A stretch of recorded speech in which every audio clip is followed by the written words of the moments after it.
বাইরে প্রচুর বৃষ্টি, একদম ঝুম বৃষ্টি পড়তেছে। আর তার সাথে এই খিচুড়ি, বৃষ্টি আর খিচুড়ি, তার কোনো কথাই নাই। তো সকালবেলা উঠলাম, মেয়ে বলতেছে খিচুড়ি খাবে।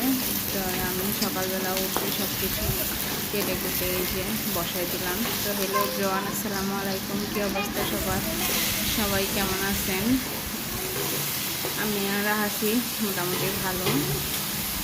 এই যে আলু একটু ভেজে তুলে নিলাম, পেঁয়াজ দিয়ে ডাল চাল সব কিছু দিয়ে মশলা দিয়ে একসাথে বসাই দিলাম। বসাই যে কষানো হচ্ছে, কষাচ্ছি সব কিছু একসাথে দিয়ে নাড়াচাড়া করতেছি। তো এই যে নাড়াচাড়া শেষ হলে এই যে পানি দিয়ে দিলাম, গরম পানি আগে করে রাখছিলাম। তো গরম পানি দিয়ে ভালো করে ঢেকে দিব, একদম ভালো করে না সিদ্ধ না হওয়া পর্যন্ত।